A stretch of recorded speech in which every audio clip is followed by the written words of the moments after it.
prodigal son returns home. How are you, Welcome, sir? Man. Thanks so much for Good to see you, Doc. We're pleased to have Jared Riecke here, a local hometown hero to some extent, local businessman, banker, real estate developer, and clearly a car and watch aficionado.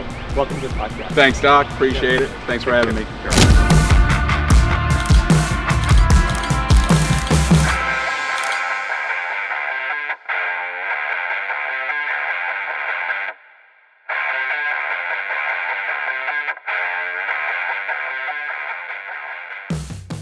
Jared, again, what a pleasure to have you here. We've known each other for a long time.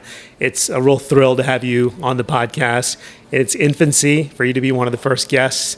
And as Covington goes, running into the same people and how this evolved and turned into you being actually on the podcast to talk about something that we're both so passionate about. Absolutely. I really appreciate the invitation. And anytime we get a chance to talk about watches and cars and that kind of stuff, I'm excited. Sure. So thank you. Of course. So historically, it's kind of been that we've kind of walked the audience through people's journeys and evolution.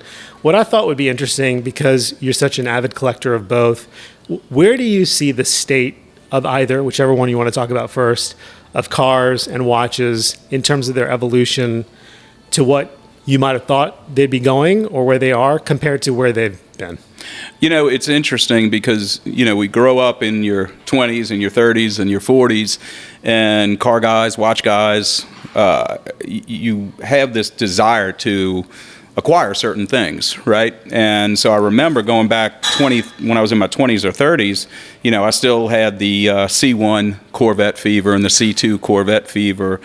And just watching those cars, it really took me a while to understand that cars, and to an extent watches, are a cyclical item, and meaning as the audience, the purchasers, those that can, remember a car from a certain age, it continues forward and the cars don't. And what I mean by that is there's some great collections right here in St. Tammany Parish of Model A's and Model T's. I mean, fabulous collections. And what they were worth 20, 30 years ago, they're just not worth anymore. Sure. And, same thing with the C1 Corvettes. When I was in high school, I restored a 1960 red with the white coves, red and white interior. Sure. It was great. And that was like an ultimate car for me for a certain period of my life. But they're selling a lot cheaper than they were 20, 30 years ago. And, your videographers are obviously a lot younger than us. And it's funny watching what happened with like Toyota Supras, right? Yeah. Mm-hmm. Who would have thought Toyota Supras would be pulling six figures? Yeah. But you look at some of the 90s Toyota Supras that are now in the six-figure range, it's kind of mind-boggling. Agreed. So for me, I see it where, you got to watch if you're investing in cars versus collecting and enjoying the cars. Yep. It really is a different mindset. If you hold on to the cars too long, you could lose out on some of the value. But for guys that just really are buying and building a collection because they enjoy it, obviously that's not a concern. Sure. I see that in the cars. Do I see that in the watches as much? Not really. I just, it'd have been great if you'd called me like 4 or 5 months ago. I just sold off about 20 or 30 of my watches. Oh, wow. And the reason why I was selling them was I just wasn't enjoying them as much. But, there were some military Tudor subs that I had and stuff like that I might have paid $3,500 for that are now in the $20,000-$30,000 range. Sure. So I don't know if, again, not picking on the videographers, but, their age range, I think a Rolex Submariner is a Rolex Submariner is always going to be a Rolex Submariner. It's always going to have that mystique, that desire, those kind of things. Whereas perhaps the cars won't, because, that was cool when I was in high school and college. I want that car now, versus some of the other stuff, that was what my grandfather drove. I'm not interested in that. Sure. So I think there's a difference in the two from that respect. Sure. I would agree with you. It is an interesting time just from this sudden resurgence in the monetary value. A lot of these models or car manufacturers, I think kind of Ferrari raised that bubble, and it's like this crazy like Wild West as far as pricing of naturally aspirated 2016 or before engines And similarly with Porsche, probably part of your collection, the values like skyrocketed almost to the point of unattainability.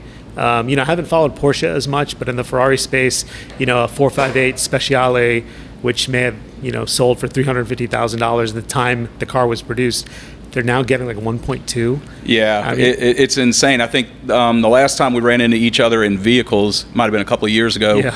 I had a 599 GTB. Yeah, and I was like, oh, this is going to be great. This is a front engine V12.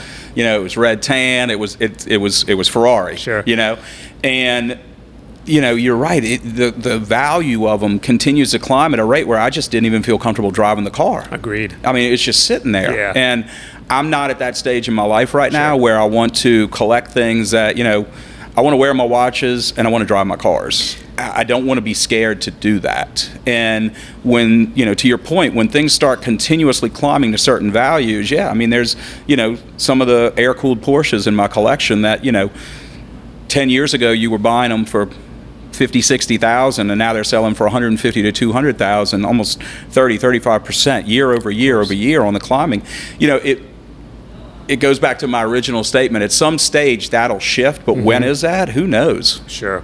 So, you've already touched on this, but, from the collector's standpoint about, the aversion to driving and those kind of things, had you ever been of the mindset that you were going to collect in order to make the cars profitable later? Has it been a part of your drive yet? Do you think it will be? No, so look, at the end of the day, I'm a businessman. You know that.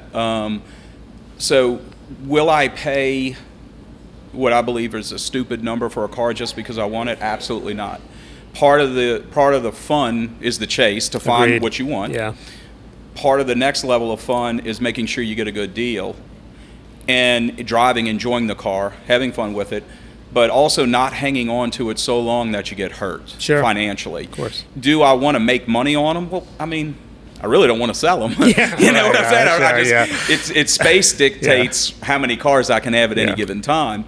And like I told you, I'm doing my garage right now and my place to store my cars, and it's a numbers game as far as how many you can fit in there. Yeah. But to answer your question more directly, I pay attention to it, but my goal with my collection was always, when I started out the collection, going back decades ago, it was I wanted to own what I wanted when I was a kid. Of course. Okay. And then that model kept changing because I'm in my 30s, and when I was in my 20s, that was cool, and now I can afford it. And when I'm in my 40s, that was what I wanted one time when I was in my 30s, so let me buy it. And so my collection was all over the place. Jaguar, BMW, Mercedes, obviously Porsche, Ferrari.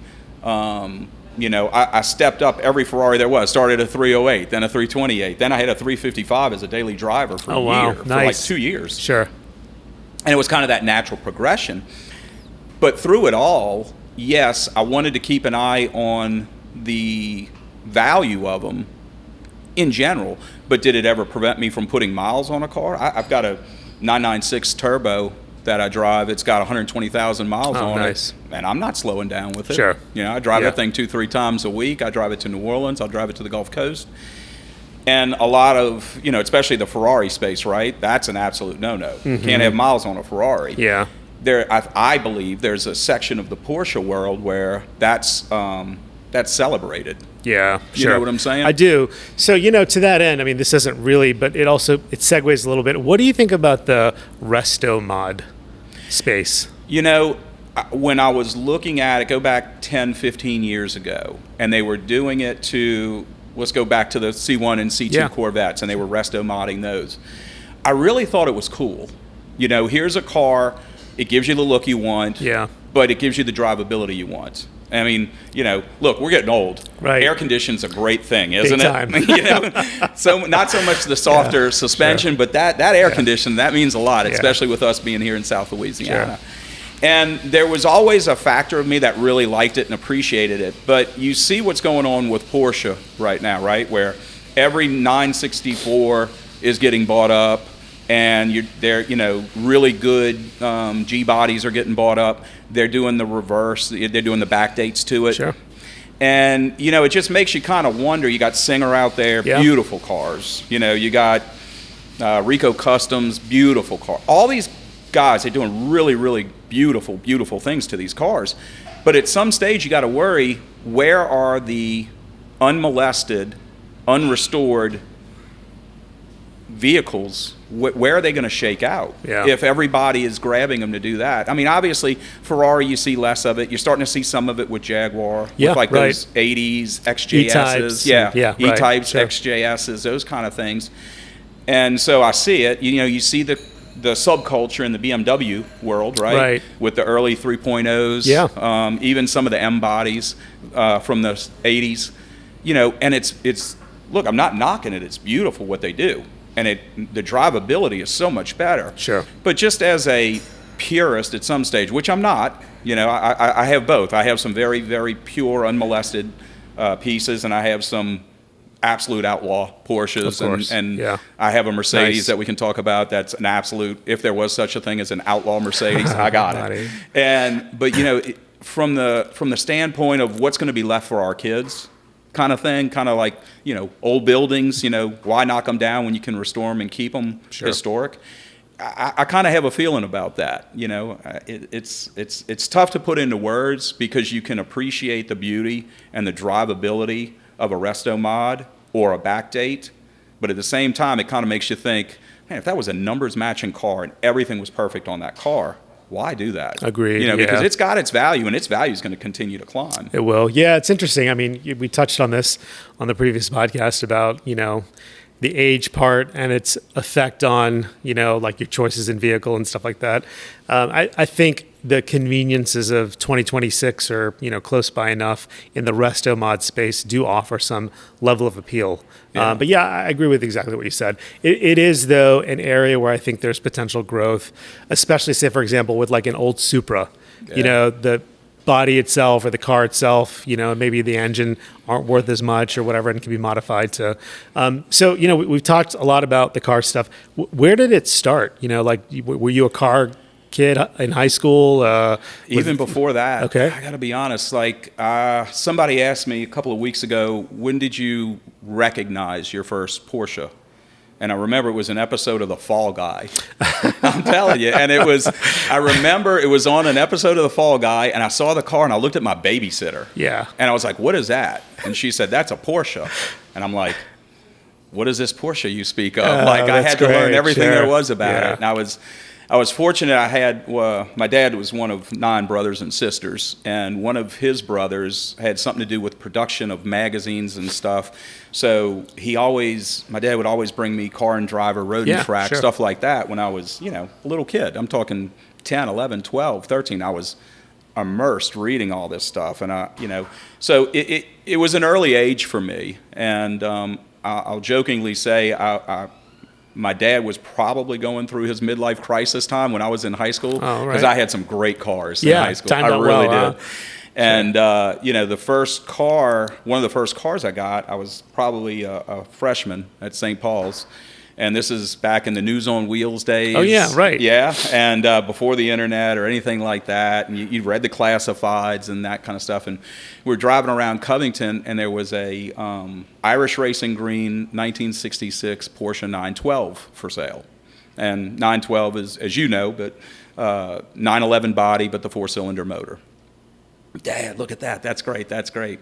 Anyway, long story short, my dad ends up getting the car, and I get to drive the car. Oh, nice. It was great, and it was awesome. Sure. And my mom was pissed. She was. Yeah. And, you know, my dad had to explain it away. Oh, it's a 4-cylinder motor. It's like a Carmen Ghia, this, that, and the other. I'm like, Dad, say whatever you want. This is awesome. I get to drive a Porsche. Sure.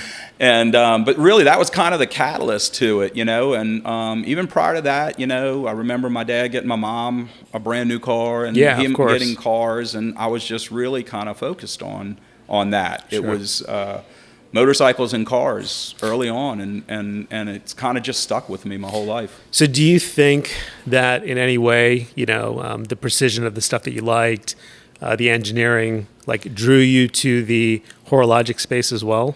I do. I think, you know, for me, the German cars were always so precise. They ran nonstop. You know, as you know, I used to do, these cross-country road races. Yeah, And do you want to tell the audience about it? Yeah, we'll talk Please. about that. Sure. But, the funny thing, we'll get into that in one sec, but, one of the things that we noticed when we were running those, in 06 and 07, I ran heavily modified Mercedes CL 600s that were... I saw a video of you on, I don't know which YouTube, if it was for that race. You had installed like this crazy high-tech radar. Yeah. Was that for that race? Yeah, that was 06. Okay. 06 Bull Run, which was New York to LA, the classic route. And again, heavily modified Mercedes CL. I think it was probably 2 years old. I bought it. Went to Rentec down in South Florida. They threw everything they could at this car.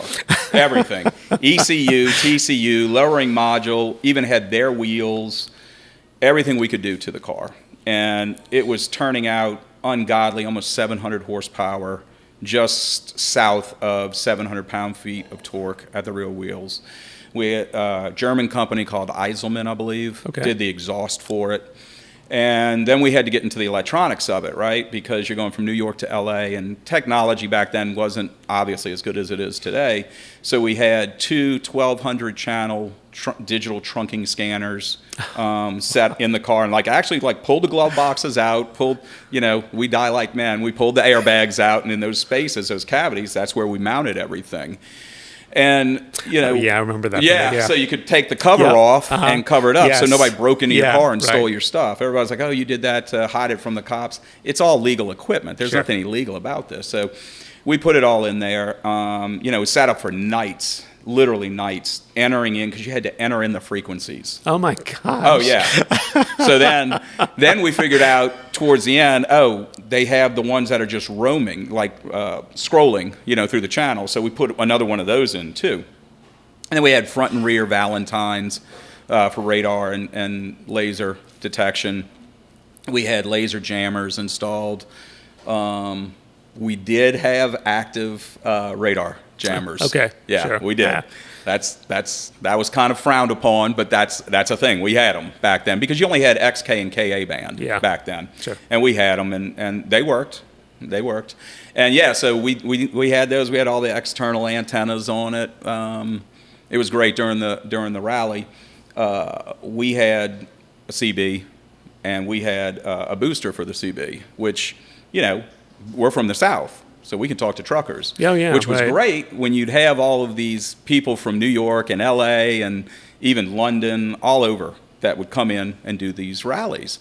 And they didn't know what a CB was, much less how to talk to truckers. So funny. Quickly, the guys from the South, I have two really close friends still to this day, Richard Rollins and Dennis Collins from Dallas, Texas, and they all had CBs in there. So quickly, we kind of all figured out, hey, we're all from the South, and we're going to run together. And that was 2006, 20 years ago. Yeah. And so I was telling you guys earlier, some of the best friends that I have to this day, I met doing car rallies.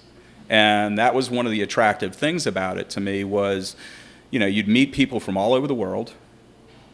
Nobody said, what do you do for a living? Nobody asked those kind of questions. It was, hey, what are you driving? Yeah. What did you modify? How did you modify it? Why did you go with Rentec versus Brabus? And actually, the next year I did Brabus as well. I did two cars. One was a Brabus. Yeah. But, it kind of cut through a lot of the car world really kind of led into the watch world as well. Okay. Because, people would be talking about cars and your modifications and why are you running that?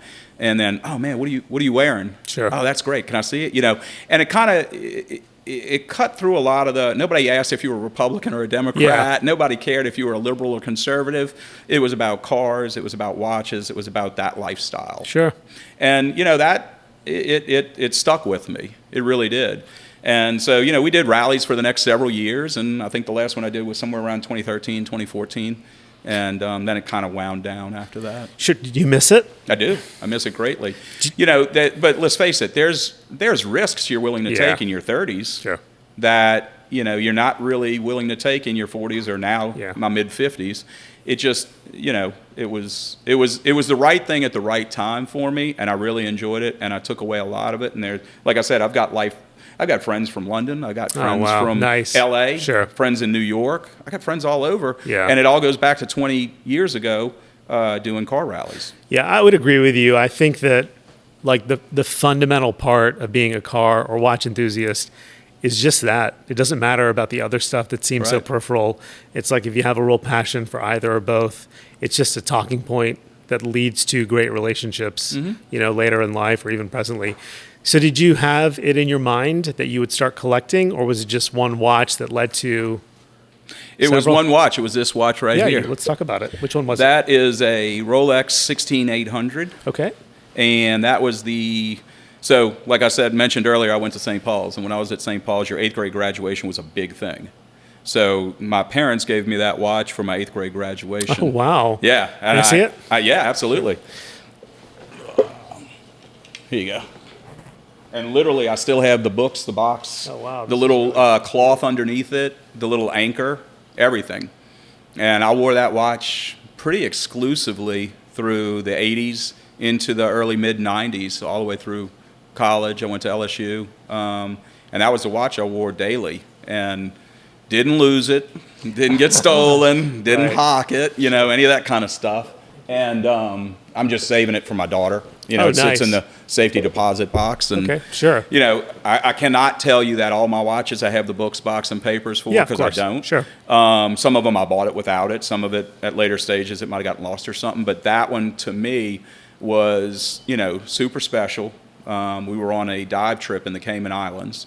And my mom and dad gave me that, and it was a big thing. Oh, for me. yeah. And to still have it, to be able to pass on to my daughter, is a big thing for me. So you had a Rolex, and then were you of the mindset that, hey, Rolex is it? Or No, because at that time, remember the early mid '80s, Yeah. right? Swatch. yeah, of course. Swatch was popular. Yeah. Oh man, I had some swatches. Oh, I did. Right. I actually I can still see do. that. I actually Okay. still have a Nice, few sure, of them right. laying around. So, Yeah. no, it wasn't that it was only about Rolex, but that's what opened the door. Now, again, as you know, being a child of the '80s as well, there was not a lot of there was no internet. Mm-hmm. There was not a lot of watch magazines, No, periodicals, or agreed. anything Yeah, like that to really research it. So you really just had to dig where you could dig. And for me, Rolex was like, you knew what this thing was. Yep. Right? And you knew there was something special about it. But how do you seek out the others? Well, then, I'd go on these dive trips at an early age. I started scuba diving when I was like in the 6th grade. Oh, nice. So in the 8th, 9th, 10th grade and all like that, I'm going on these dive trips. My mom and dad are putting me on this great. Probably when I was at LSU, you would, in Baton Rouge at the Coliseum, they'd have the jewelry and watch show. Oh, yeah, right. And on a random Saturday or Sunday, I'd go to that. Sure. And, just walk around and look and try to understand. I'm in college, I don't have any money. Yeah. So, but I could at least try and gain that knowledge about the different brands and what makes them special and who they are and why is it special. And that kind of really just opened the door for a floodgate of different watches that I had. So from that Rolex to, do you remember what, it may not even be here. The next one? Yeah, do you want to just it's right walk there. Okay, which one is it? It's this two-tone Datejust. It was my dad's. And he gave it to me because my mom bought him a gold Rolex President. Okay. So it was sometime later in high school, and it was just sitting. I remember because I went in to talk to him because I got in a speeding ticket. So I had to go tell my dad, and he was getting ready to go, packing his bag that night to go work out. He worked out every morning. And still works out every afternoon now. But he was packing his bag, and so I wanted to kind of soften the blow about my speeding ticket. So started talking to him about the watch. Hey, Dad, you never wear this thing. Well, your mom got me this one. I wear this one. I was like, can I wear this one? He's like, sure. I was like, all right, Wow, that's great. By the way, so perfect lead in. Yeah, I don't think he found the Soften humor the in it. blow, It softened right, the blow a little sure, bit. right. But wow, Dad, this is so special. Thank you. It was yours, and now it's mine. And so anyway. So did you find that on your wrist quite a bit? Yeah, I really did. I like I said, through high school and college, I wore the Submariner daily, and that was like my dress watch. Okay, sure. And so I kept it in a safe, Yep. and as you can tell, I hang on to things. It's like I said see earlier that. about the cars. I'm not really interested in buying them to flip them. I mean, yeah, there's, you can make money doing that, and I respect it. And some of my best friends, that's what they do for a living. But for me, I'm a real estate developer. We're in the construction business. We're in the banking business. I got enough work. The watches and the cars for me, I don't want to call it an escape, but that's where I find some peace and comfort is collecting and you know what I'm saying, seeking out those pieces that mean something.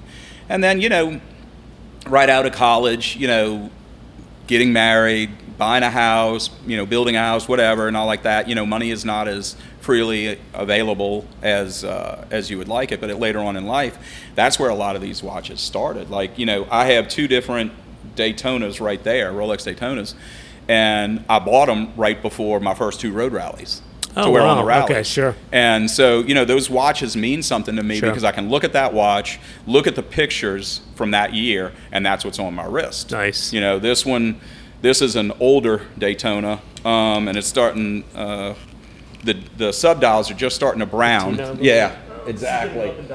And somebody noticed it last weekend, a watch dealer here in town noticed it on my wrist at a PCA event, and he goes, man, you swapped out the band. I'm like, yeah, you know, some of my watches are like some of my cars. I can't leave well enough alone. You know, I want to customize it. I want to, you know, do things to it. And but that was the watch I was wearing when I got married. Oh, nice. That was the watch I wore in the delivery room when Addison was born. No kidding. Yeah. That'll never leave your No, not at all. Yeah. So, you know, there's a lot of these watches that I brought today. Like I said, it's not that any of them are so super monetary, or high value monetarily, but to me they mean something. So you know, this kind of came up, but I'm curious what people's perspective is on this. The natural progression is then to move on to AP or Patek or VC, or, you know, I've kind of started thinking more about micro brands.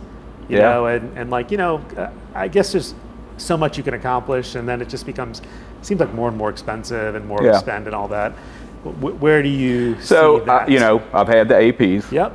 I've had one Patek.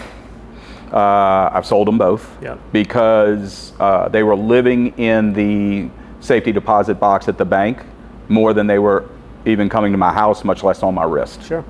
And again, I go back to the whole car thing. You know, I want to be able to wear my watches. I want to be able to drive the cars. Yeah. And when they get to a certain value, it kind of takes the fun out. Like, you know, I didn't bring.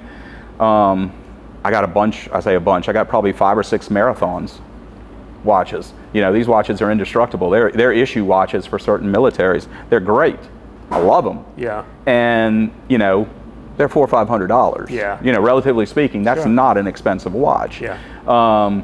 Same thing with the some Omegas, some of the Speedmasters and Seamasters, and there's a Omega here that my wife gave me when I sold one of my companies as a gift. Nice. You know, that's the James Bond one. Beautiful. Yeah. 007 one. Yeah, it looks great. So it's a Seamaster James Bond version. Edition. Yeah, it's great. It's a good. And I love the second hand where they actually got the 007 on the short end of the second hand. Oh, I didn't realize that. Yeah. Nice. I mean, some cool detail to it, right? Yeah, I agree. Yeah. And it's it's a stainless with a blue dial. I mean, who doesn't like that?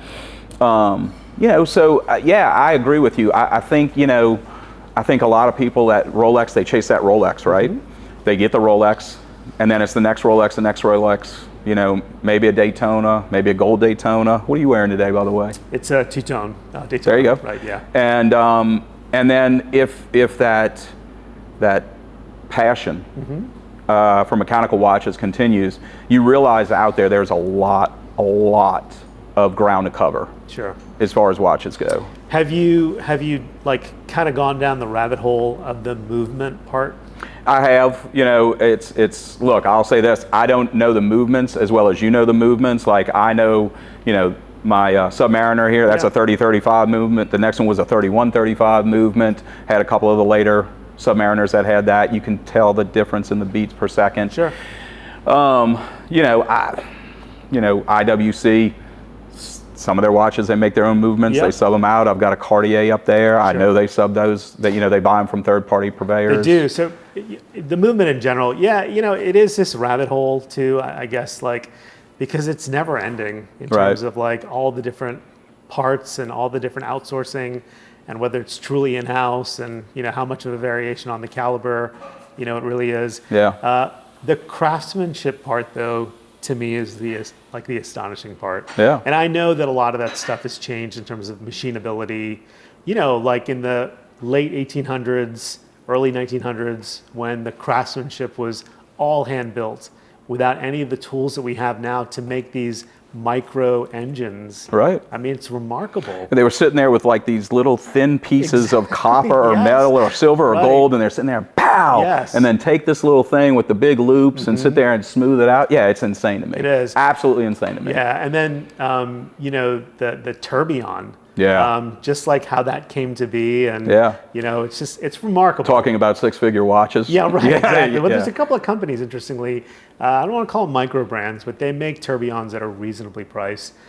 Frederic Constant, Yeah, sure. right, they were purchased by the Citizen Group. Yeah. Started off as a mom and pop, and not astronomical, not six figures, but not five figures. Yeah. And then I think you can get some. I mean, they're Chinese made or whatever. I don't know the specifics Yeah. about those, but yeah, it's just an interesting thing that people still develop. That's totally unnecessary. That's all for the craftsmanship. You know, I'm probably going to destroy the Valois movements, the early Valois movements that the Rolex Daytonas, you know, and pre-Daytonas were using. Again, you're talking about they outsourced those movements, right? Then they added their own bridge. Yep. And maybe a couple other people. And so then where's the argument, right? Is that a Rolex movement because they touched it and they modified it? Or is that an outsourced movement? To me, I never really got lost in that as part of my collecting. It was really, you know, and I have a few, like, well, at least one, quartz movements here.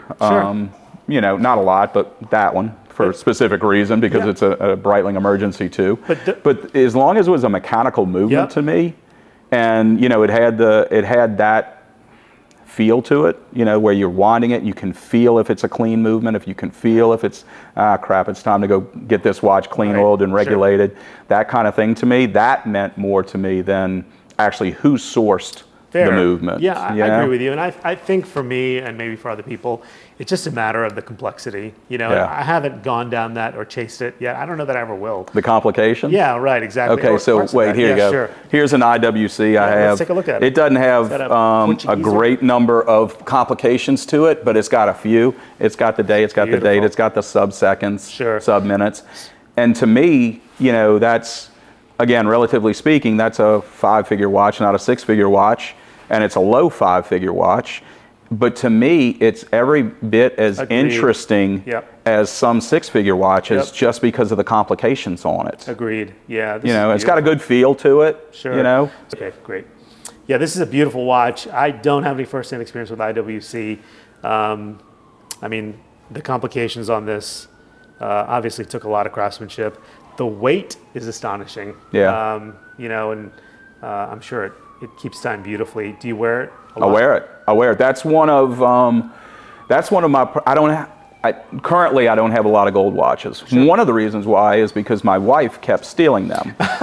Seriously, every time I would turn around, she was bringing my watches to the jeweler to get links tanked out. Oh, that's everything from, you know, two-tone Submariners to Rolex Presidents to gold Cartiers. So finally I started buying her own, so she'd leave mine alone. And then she started taking, like, I'd gotten one of the Sea Dweller 43 millimeters with the red writing, and next thing I know, that one's on her wrist. So, you know, other than that, my collection stayed pretty well intact. But, you know, I don't wear a lot of gold watches. Sure. I have a few on here. You know, one of them was my late grandfather's watch. One of them was a watch, you know, my wife gave me for our 10-year wedding anniversary, you know, that kind of stuff. But the weight of the gold watches, I either love it or I hate it. Sure. And that IWC, I love it. Yeah, right. I absolutely love it. It's got a great weight to it. It's not like the solid gold Daytonas or the solid gold Presidents where it just yells gold at you when somebody sees it. It's more subdued. And I think that was part of the wearability of the watches. Like I said, drive the cars, wear the watches. The wearability of some of these watches is what really started attracting me to other brands. Okay. And, you know, the comfort in them and maybe the size differences where, you know, Rolex was always a 34 millimeter, a 36 millimeter, a 40 millimeter, and now they go up from there. And, you know, you had watches out there that were broken on the half millimeter, right. You know, like 37.5 millimeter, those kind of things. And just the wearability of it and the comfort of it made me kind of chase down those brands and look at the different models that those brands had. Yeah, so one of the few quartz watches I have is the Breitling Emergency 2. Okay. I'd gotten one of the Emergency 1s when they first came out. You know, that's the one that has the Emergency 1 had our original Emergency had the beacon, the 121.5 megahertz search and rescue beacon, and then the 2 actually has its own, you know, EPIRB built into it, so it's satellite driven. Oh, so nice. the old ones, if you were lost somewhere, you had to wait for the search and rescue planes to come over you to pick up your signal. This actually goes to a satellite and sends your location. Oh.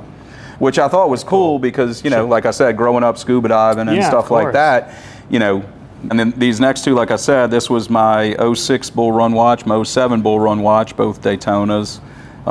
Just thought it would be cool to have those on the race because, you know, the heritage of them and those kind of things. And I still wear them. I wear them all the time. The watches I brought are in heavy rotation and meaningful to me for various reasons. Beautiful. Along those lines, this was the first year I did Bull Run. Me and my co-driver, Byron Burkhart, we won 3rd place our first year. Congratulations. And this was a watch that we got because there was somebody on the rally actually made watches, was a watchmaker. And so anyway, first, second, and third prize all got watches. So that was the watch. That's why it's got the little Bull Run logo on it and stuff. Very nice. Again, not an expensive movement, but it's a cool watch. Yeah, you know? It has some history to it. Yeah. Of course. This is one of my most recent watches. This is a Breitling. It's one of the ones that's solar driven. Oh, nice. And one of my business partners and mentors, Don McMath, gave that to me for Christmas a couple of years ago. You know Don? I do. Yeah. Yeah. So Don got that for me, and it's in heavy rotation on the weekends, and it means a lot to me. That's great. So very cool piece. Moving on to this, it's a Doxa. Yeah, my daughter picked that out for me. Let's see, she's 22, and she picked that out for me when she was shopping with my wife when she was about 10 or 12 years old. Good eye, huh? Yeah, well, I mean, I think probably the orange dial is what attracted her to it, you know, but it's a cool watch. I wear it. You want to talk about the beads of rice bands? They wear so comfortably. Oh, I believe they really do. Feel it, absolutely. Wow, very cool watch. Similar band on this original real vintage Hewer. Before Tag Hewer. Okay, sure. I saw that watch on, I don't know, Instagram or something like that. Sure. And I was like, man, that's a cool watch. And so I've got this great friend, watch buyer, Skip Powell up in Connecticut. If you ever want to source something, he is the guy. Okay. Call Skip. Skip has me an original, unmolested, great condition. You know, and he had it for me in about 2 weeks. Wow. So I was like, yeah, okay, that's pretty good. Sure. The next two are these. These were my grandfather's watches. Oh, nice. So obviously, that's a Hamilton. Wow, very dressy, very blingy. Yep. Very small, very 1930s and 40s, and you know, then this is an Omega Constellation. Sure. And I actually wear this watch a lot. Yeah, that's why it's on the NATO band. It's kind of comfortable. Yeah, of course. You know, I wear this one, I'd say probably once or twice a month, you know, to work, stuff like that. It's just, originally it had a leather band, and I have the leather bands for it, but you know, the comfort and the, you know, NATO bands are so easy to wear, and they wear out, you throw them away. It's nothing overly complicated. We talked about that one, the James Bond. So between Rolex and Omega, not from a quality standpoint, what do you think about just the companies? I think they're both really great companies. I do. Yeah. I think, you know, it's there was one of the James Bond movies with Daniel Craig where the lady, the Bond girl asks, you know, makes assumptions about him growing up in a boarding school, I'm sure that's a Rolex. No, it's an Omega. So you know, that kind of sets the bar. They're kind of in that same platform, right? And you know, I own several of each, and they're both comfortable, and they're both very wearable, and they're both very well made. Yeah. I really enjoy both of them. Sure, I would agree with you. My younger brother absolutely loves Omega, loves Speedmasters. Okay. I've got several. I've got a Speedmaster, a Seamaster. You know, the James Bond one, some other ones. I like them. I think they're great watches. So and the price point's a lot better. I agree. Yeah, especially like, you know, if your first foray is Omega as compared to Rolex, it's a little easier on the wallet. Yeah. You know, you feel like or if you have X to spend, you can go buy 2 Omegas versus 1 Rolex. The only, it's not even a negative. I haven't quite understood why there are multiple iterations of, like, say, for example, the Speedmaster. Yeah. You know, it's like they keep kind of tweaking it a little bit, and I don't know if they're limiting that particular model or version. Okay, so allow a counterpoint. Okay. Let's go back to Rolex Daytonas. Sure. Look at the pre-Daytonas versus today's Daytonas. Yeah. You know, you went from a time in the 70s, late 70s, early 80s, where you couldn't give a Daytona away. Agreed. I mean, it was, I remember seeing a Daytona in, you know, after I got my first Rolex, every time we go to the islands or something, I'd want to go to this watch store and go look at watches and stuff like that. And, you know, obviously I never got another one, but it was fun to go look at them. And I remember seeing, you know, certain Daytonas, you know, in the watch cases, and there was like $600 for a Daytona. It was like $1,100 or $1,500 for a Submariner. I mean, come on, today. I wish, you know. I agree. Thanks, Mom and Dad, but I wish I'd have gotten a Daytona instead, sure. you know. Yeah. But, you know, I think all of them are going to do something along those lines because, you know, better movements. Sure. Movements in-house, more beats per minute, throw some complications on it to keep it a little different. Yeah, exactly. I would just say that my assessment, though, is that doing that from Omega's perspective is watered down. You know, I see what you're saying. Desirability or whatever, the collectability. You know, I've kind of heard that echoed as well. I don't own a Speedmaster. It's on the list. Have you seen the new Reverse Panda? Yeah. Cool. That's a great watch. And they're making a gold or gold-plated one as well. Look, I love the Snoopies. Yeah, I know. I mean, come on. Yeah, but look at the prices on them. I know. They've maintained their desirability. I agree with you. Yeah, very cool. Now, if I was Omega, what I would have not done, as much as I like Swatch, I wouldn't have done that co-brand like that. I think that cheapened it a little bit. Fair. You know, I think, you know, you're a marquee brand, be a marquee brand. Sure. You know? That makes sense. Okay, let's move on. So we haven't seen your... Cool Reverso. Oh, yeah, very cool. You know, this was, my wife gave me this for our 10-year wedding anniversary. That's gold, I think, is the thing for when you're 10 years. Right, and sure. So that's what she got me. I got her a gold Cartier. She got me that, and she had got it engraved on the back. And it is a really cool watch. It is. And that is a, you know, I have a black band for it. I put the brown band on it just to make it more daily. You know what I'm saying? Less formal. And I enjoy wearing it. It's, you know, it's got a moon phase on it, so it's got a little bit of a complication to it. Sure. It's got the date on here too. Yeah. And it's you know, like I said, it's, again, going back to the comfort and the wearing of the watches, I really... one from one of the original houses of horology, JLC. Yeah. Beautiful piece. And then this is a Panerai. This was a gift to myself, kind of, sort of. Sure. When we were moving my daughter up to New York to go to start NYU. Nice. I was bored, and I was wandering around, and I wanted something to kind of mark that time for me. And I'd always wanted one of the submersibles, and just happened to wander into. Look at that. Yeah, just happened to wander into a Panerai shop and happened to see it there and happened to put it on my wrist and happened to leave with it. So you wear that when you dive and stuff? Yeah, I wear that when I'm diving. I'll wear that when, you know, just where I'm worried that I don't want to bang up something. You know, it's an indestructible watch. It really is. Yeah, it seems like it. You know, I've got some other Submariners, and like I said, my marathons and stuff, they're pretty indestructible as well. But that one, you know, and look, let's be honest, unless you're really a watch person, you don't know what this is. Agreed. You look at this and this could be a $300 watch. You know what I'm saying? Sure. And there's a part of me that really enjoys, you know, look, the vintage Heuer, this is a 5-figure watch. Agreed. You know, and that's if they're in really bad shape, and that one's in great shape. There's a part of me that really enjoys wearing the watches that do not attract attention and do not attract that, but to a purist, to a watch person, to a collector, even a hobbyist, there is, hey, that is something special. And that's kind of what I like about it. Sure. And then, let's see, last I got this Cartier Santos. This is when they first came out. Nice. I was on a trip to Dallas, my wife and I visiting her brother, my brother-in-law, and they had just come out, and I'd scoured New Orleans, couldn't find any, and so we were in Dallas. So we went, I forgot where in Dallas we went, but they had one left, and it was the one that was in the cabinet. Oh, okay. And I had to beg the lady to sell it to me because she was like, "Well, we're not supposed to sell it. It's the last one, and people want to come in and see it and try it on and order them." And I'm like, I did my best begging, and obviously it worked out. So ended up getting it, and again, it's a Cartier, so it's more of a piece of jewelry perhaps than a watch, but it's a very wearable watch. I like the butterfly deployment clasp on it. You know what I'm saying? It's very comfortable. It's for the size of it. It's very wearable. Sure.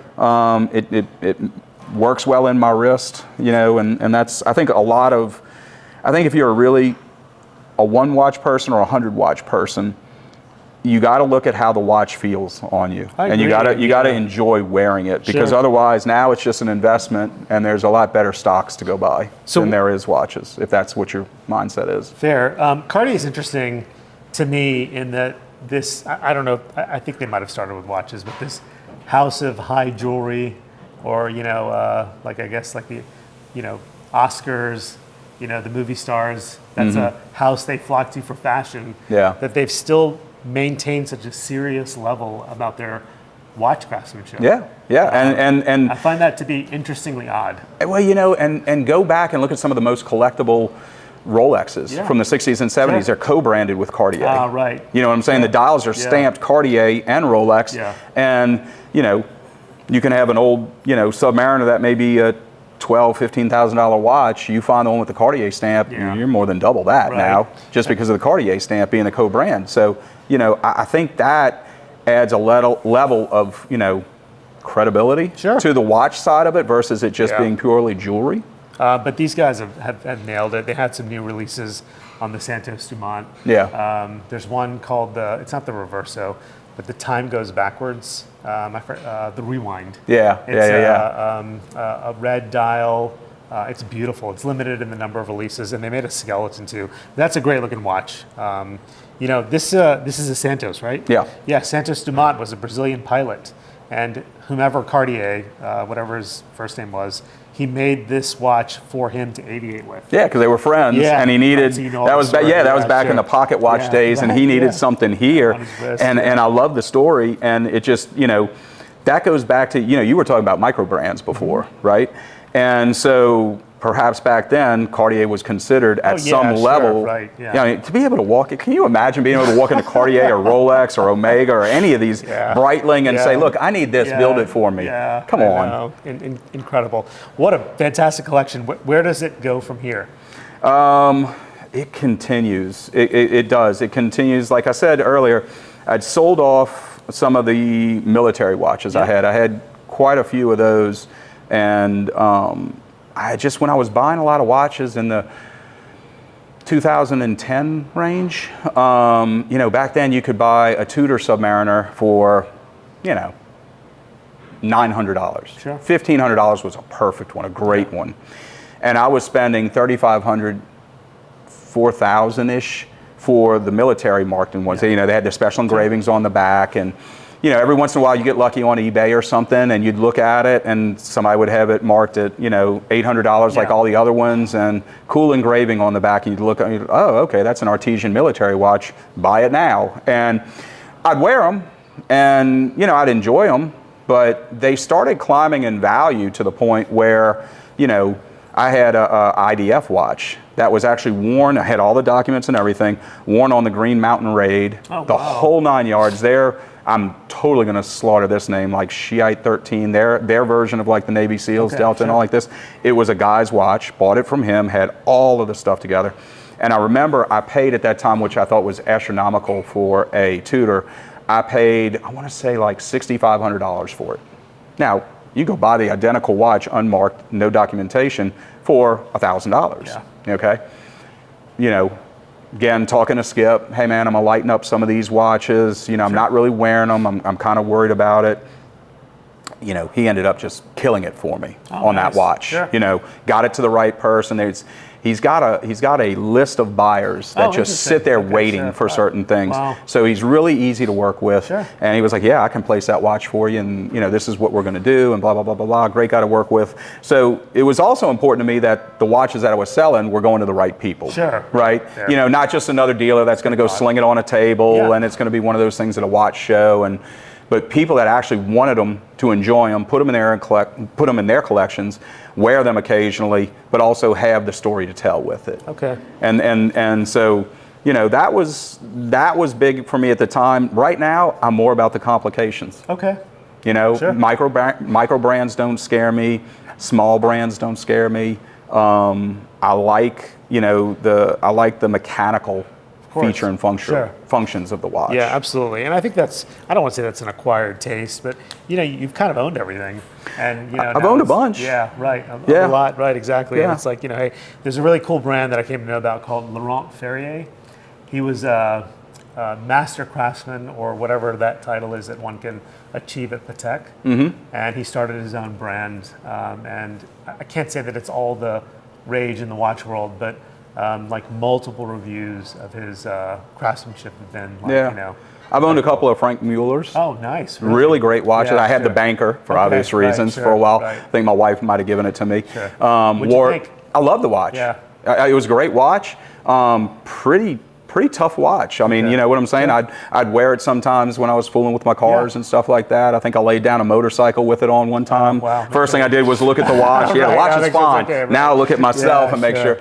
But it was a great watch. I really enjoyed having it. So I agree. There's a lot of great brands, out there. And social media has made them way more available to the public. More prevalent, Agreed. right? Yeah. Whereas again, go back to before the internet, before social media, there were brands out there we didn't even know existed. Agreed. Yeah, sure. No, this is fantastic.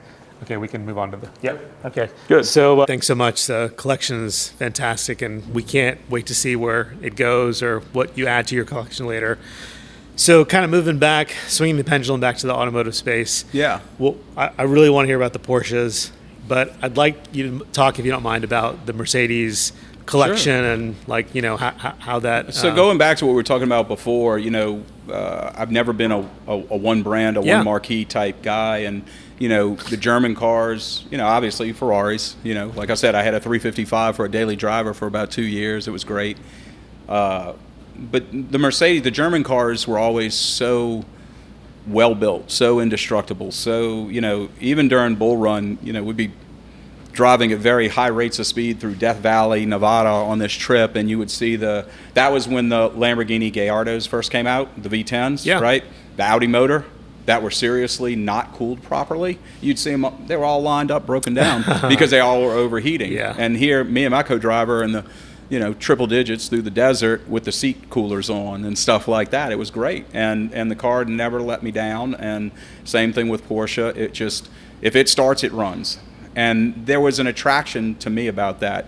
The Mercedes, we grew up, my mom had a Mercedes growing up, and I remember it was a 240D, the diesel 5-cylinder.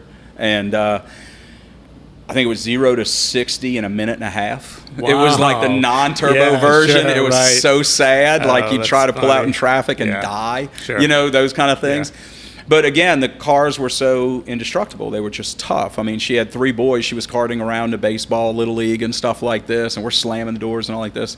And my older brother ended up with the car when he left for college. And then he had it all through college. The car never died. And to me, there was always an attraction. I loved Mercedes. I still do. So when I started building my collection, one of the most iconic cars was the R107, the 2-door convertible from 72 to, 1989 was the last version. They, started with the 450 SL, then the 380 SL, back when they made emissions a big thing, and they had to dial down the motors. Then the 560 SL, and the SLs were like a big thing. So, and they were cheap. I was buying them at auctions for $5,000, $7,500, those kind of things. And bought one for my mom, as a birthday gift one year, and her and my dad enjoyed it for years. And actually, I just sold it to another doctor, John Logan. Oh, okay. Yeah, orthopedic. No kidding. Yeah, he loves it. He's so excited about it. Oh, that's great. 380 SL, and again, had the mechanic go through it bumper to bumper, make sure everything was perfect before I sold it to him. And I think the bill was $600 to change all the belts and hoses and everything else, because there's so many. They made so many of them, and they changed the motors. But you can take a hard top from a 1975 450 SL and put it on a 1989 560 SL. Okay. So the body was always, a few little nuanced differences, but nothing that really mattered. And those cars they were good, cheap, fun cars to have. They're convertibles. It had a soft top. It had a hard top. You know what I'm saying? There was so much diversity to it. I really enjoyed it. At one time, my parents owned this building for a long time, the one that we're sitting in today, and it was a record store in the front at one time, and the back was storage, and then it was a warehouse. It might have been, an off-brand church at a period of time. It was actually, yes. Okay, there you go. When I was in high school and college and later and stuff, and then I ended up buying it from them and doing stuff with it. And but when somebody was storing cars here, and they had been here forever, and two of them, there were three cars, and I ended up with all three. I had to go chase down, get titles, had to go through the whole process and the whole 9 yards, and it took over a year to get titles. And one of them was an 88 BMW M6.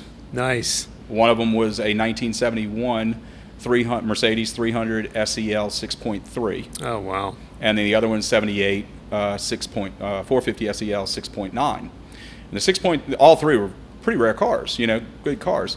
But they had been sitting for years. There were roof leaks in this building. One of them, the 6.3, caught the brunt of that. Part of the ceiling, which there was a ceiling in here at one time, it had fallen on the car. So the cars needed work to varying degrees. The M6, we had to do a lot of motor work too. Dallas LaSalle with Motorworks by Dallas down in Mandeville. Yep. Great mechanic, helped us a lot with those cars. The 6.3 Mercedes has an air suspension, airbags. He had to source those for me because they're not really easy to find. But great cars. I sold the M6 to a friend of mine, Chris Smith from London, who lives in Dallas now. Sold that to him a few years ago. I still have the 6.3 and the 6.9. I still drive them. Shot you some pictures of them. They're still in my collection. Good looking cars. And the 6.3, we had to do a full restoration on. It caught the brunt of the damage in the building.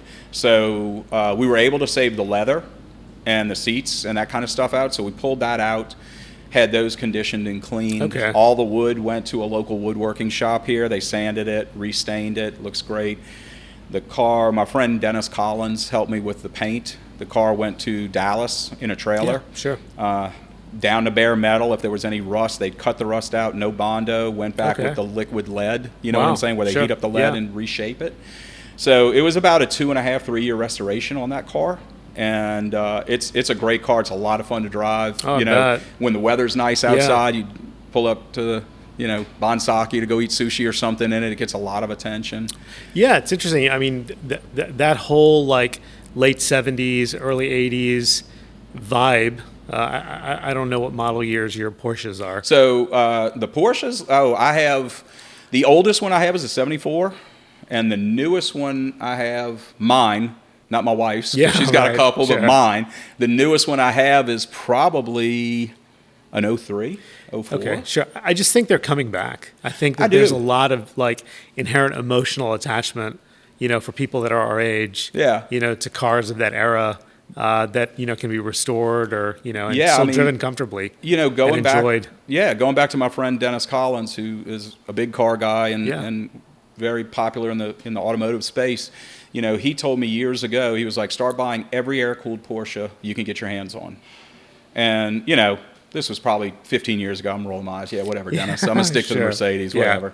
And because I had a couple of Porsches, but nothing. Not like, damn, he was right. I mean, he was really right. Yeah. And, that's it. Kind of his opinion right now is that the G-bodies, the 74 to 89s, he still thinks those are going to have plenty of room to run because those are the cars that you and I grew up with the posters on the wall, right? Yep. And so when you sit there and you think about growing up in the 80s, you got the Mercedes SLs. Yep. Right. You got the 500 SEL, the W126 bodies. You know what I'm saying? The ones like in Beverly Hills Cop and all that kind of stuff. And you've got Porsche 911s. Yeah. You know, now sprinkle in a few 944s. Sure. Because those were great cars. And, you know, I remember I really wanted one of those. I have a 944. I have a 944S, an 87 944S in my collection. And I have a 88 944 Turbo. Red tan in my collection because that's what I wanted for high school graduation. And my dad said, "Yeah, go sit down." And so he obviously that didn't happen. But I found a great one, 2-owner car. Right now it's got 49,000 real original miles, all original. Going to what you said, I agree. I think those 70s, 80s, those G-body Porsches. Again, I'm going to sprinkle in some 928S. I just bought myself a 87 928 S4. Oh, nice. Which is the first year of the S4 version of it. Great car, very drivable. They're all drivable, very comfortable. But it's those cars when you drive it and, you know, like I said, you're driving Ferraris and you get the kids are like this.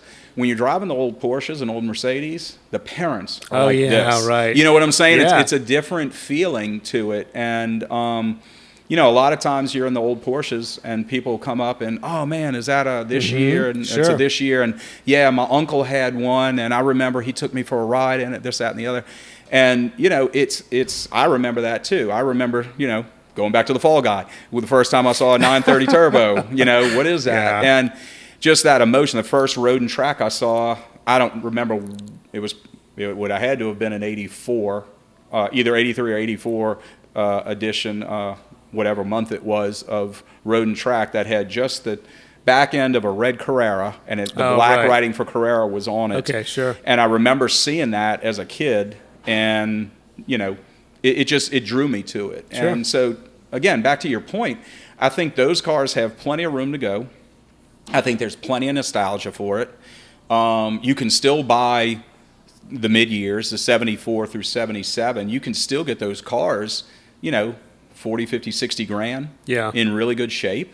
So relatively speaking, you know, 40, 50, 60 grand is a lot of money, don't get me wrong. But relatively speaking, when we're talking $500,000 and up for Ferrari, I mean, what are you going to spend for a 73 Ferrari 365? Let's go GTB, not GTS, because it's half the price. You're still spending $700,000. Easy.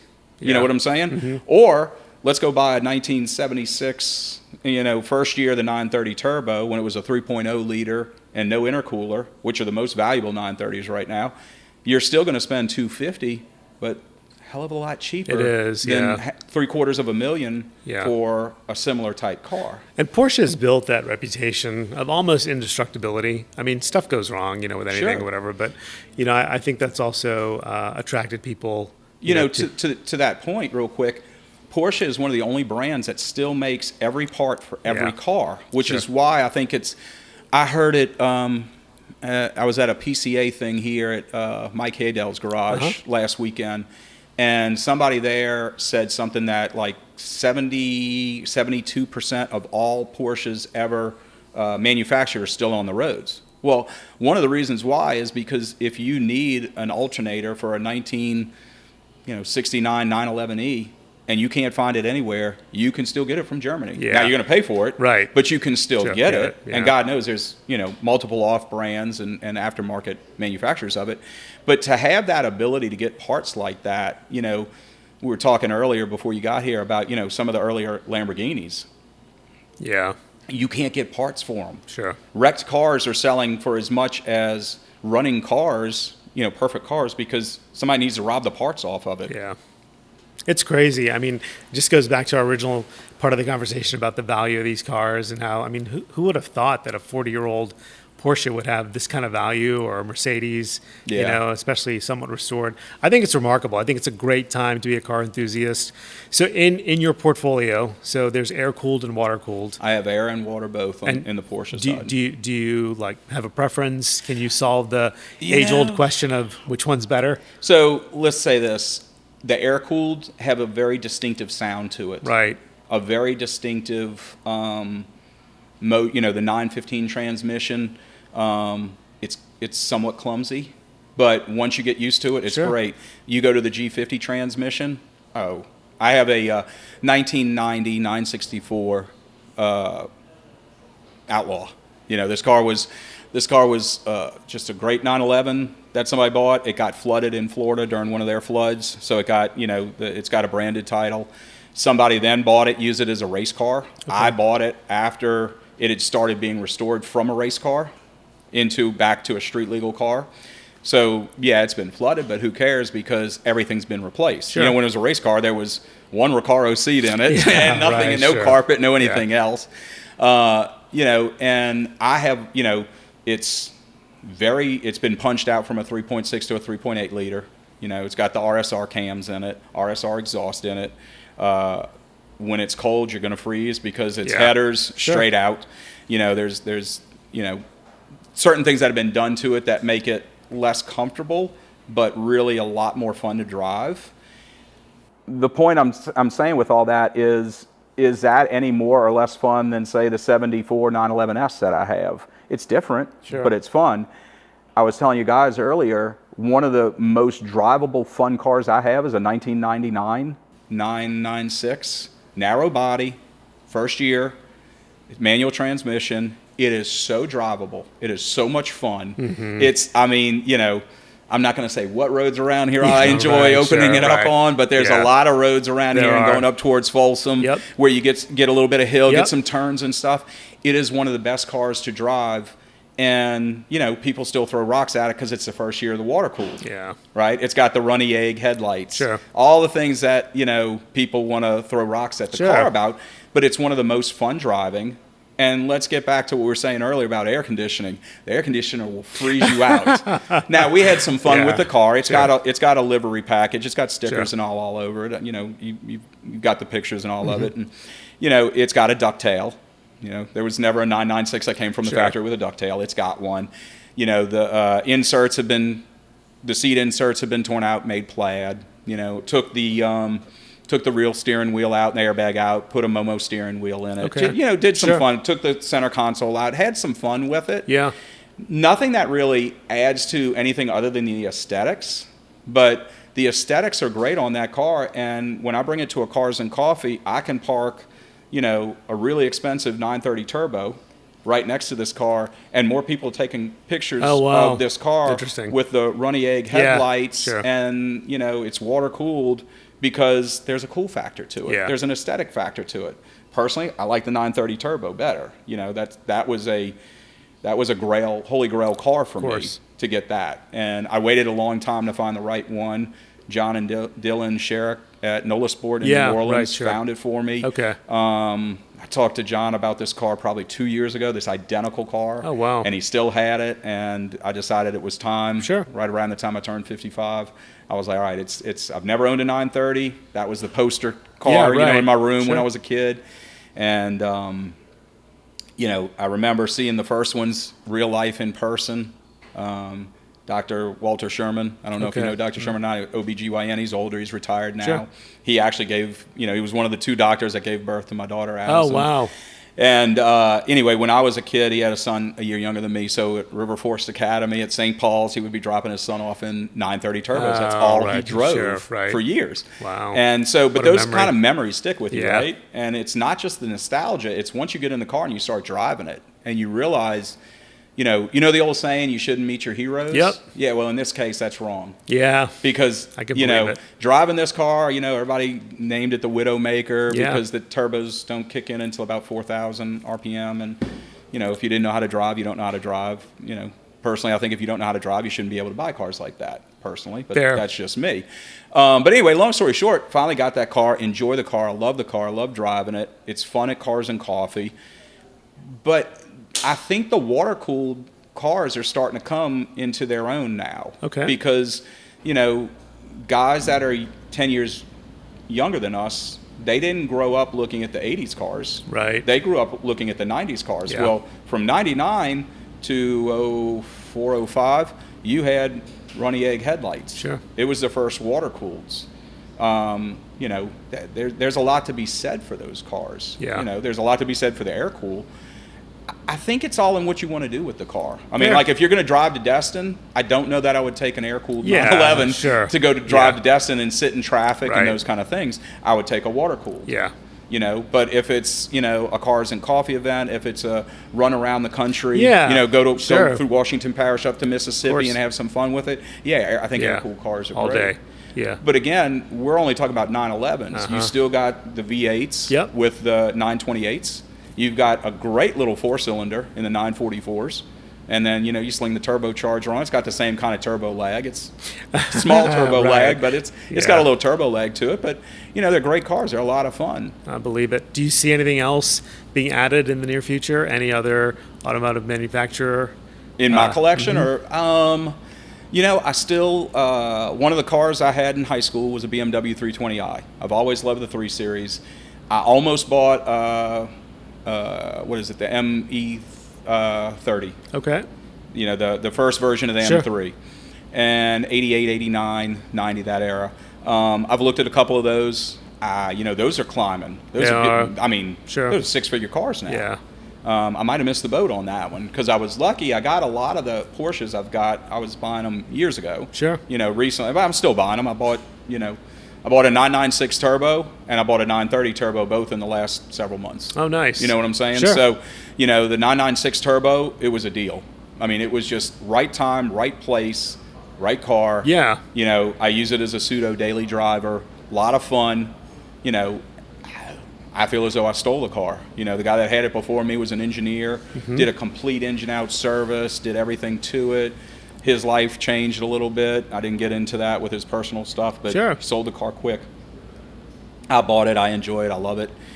Again, we're back to the water-cooled runny eggs. Yeah, of course. But, you know, a lot of those cars from that era, so then, you know, you go down the BMW rabbit hole, right? And then there's a lot of great cars from the late 80s, early 90s that BMW made. I was Yeah. fortunate enough to have an 88 M6, like I said. Sure. It was a Cinnabar red with the white interior. Nice. Great color combination, Sure. great car.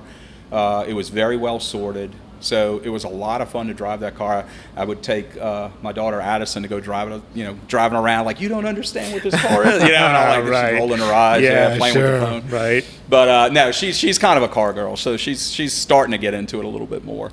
But you know, as far as a collection, you know, I think a lot of it is still what draws me to it. Of course. Right? You know, Yeah. it's got to be the right car. It's Yeah. got to be the right deal. You know, I'm still looking for some early air-cooled just rollers so I can build another Outlaw. Nice. Because that's a lot of fun. Sure. You know, to be able to sit there and, you know you're going to spend a year of your life doing this. Yeah. And you know you're going to have a lot of patience and take your time. I mean, you know, if money's not an object to you, you Yeah. can get it done quicker. You just, Sure. but to do it the slow, methodical, cost-effective way to do it, to where you make sure the car's dialed in and you're getting exactly what you want. Yeah, that's Right now, the I'm way. restoring a 76 911 Targa. Oh, nice. I think I was telling you about it Sure. before we got on screen. My friend in Dallas found it. It was in a mini storage for like 15 years. Oh my gosh. The guy, it's only, right now it's got like 40, somewhere around 38 to 42,000 real original miles. It's a 2.7 liter. I'm having the motor broke down, totally redone. Sure. And, you know, we'll put the Carrera chain tensioners in it, oilers in it, rather, and those kind of things, the small little upgrades, but it's all numbers matching. A friend of mine in Mobile, Alabama, that I went to St. Paul's with, Daryl Horton, just did it down to bare metal, back up, glass out, the whole 9 yards. So we're painting it back, factory colors. So it'll be a real. Can't wait to see it. It'll be a real restoration, numbers matching, Sure. the right colors, everything's right on it. But it's, you know, I'm a year into it. It's going to be Yeah, another right, year. sure. It just it's part of it. But you know, the building of the car, that kind of thing, that's really started to be a lot more fun for me. Of course, you know, yeah, I mean- 10 years ago when I was doing Yeah. the Mercedes 6.3, it was like, you know, hurry up, I want my car, you know, Right, type yeah. thing. And now it's, you Take know, your time there's some pleasure in the patience and time, knowing it's being done right. Sure. And, you know, seeing it come together. Yeah. And I enjoy that. But, you know, that's a long way to answer your question that you asked me about other brands or marquees that I see.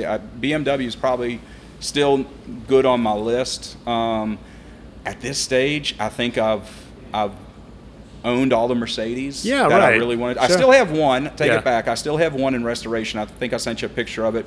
It's a blue. It's a 64 280 SE, Oh, wow. 250 SE. Sure. I'm sorry, 250 SE. That was the big coupe that they made into. Also had a convertible. Okay. So it's got a back seat. So it's much bigger than the 107. 6-cylinder motor. It's really a great GT kind of touring kind of. And again, you know, you see the right ones at auction, and they're bringing 250 to 350. You know, at auctions and stuff. So this is one I'm taking my time with. We're rebuilding it slowly, doing a lot of the work in-house with my guys that I have at my shop, and you know, taking our time with it. It's fun, but you know, I've had a lot of fun with the Mercedes. But I think I've had the ones I've wanted, the ones that meant something to me. Yeah. I've cycled through them. There's still some BMWs out there. Sure. You know, early 70s, the 3.0. You know, those kind of cars, they're iconic. They're timeless. Yeah. And, you know, as again, let's go back to the cyclical nature of it. Some of those cars are on the downslope, so it's maybe a better time for me to buy it. Sure. And because I'm going to drive them, you know, like. Well, we can't wait to see you back on the show, and you know, maybe with when I get my my warehouse all together and get the cars set up, we'll come and get film it. in there. Come do that. There. I'd like to end with this. What do you think defines you more, your car or watch passion? Ooh, as far as a definition for me, well, not to get away from your question, but I would say family first, above and beyond anything. You know, and trying to bring my daughter into that watch culture and bring my daughter into the car culture. But me as a standalone, I think if you ask What's a better expression friends of you? or family members, they're going to say the cars. Okay. Because the cars and the watches kind of started at the same time, but the cars have always been more prevalent to me and obviously more public to me because, you know, doing the rallies and having the cars and having the, you know, car friends that, you know, may be famous and this kind of stuff as a part of my life, where the watches were always much more personal. Okay. It was very private. It was very kind of, you know, most people look at your wrist and they don't, you know, they don't really notice it, but they notice what you're pulling up in. There. You know? Yeah. So, you know, if you ask me what me, Jared Riecke, what do I love, if I had to choose one or the other to continue chasing, it would be the cars. Okay. Absolutely. There's just so much more, I believe, camaraderie in the car circles and the car culture. And there's so many more cars out there that are so different. Yeah. And, you know, it's like I was telling somebody the other day when they asked me about air-cooled Porsches, you could line up 4 air-cooled 911 FCs and go drive each one, and each one's going to drive differently. Sure.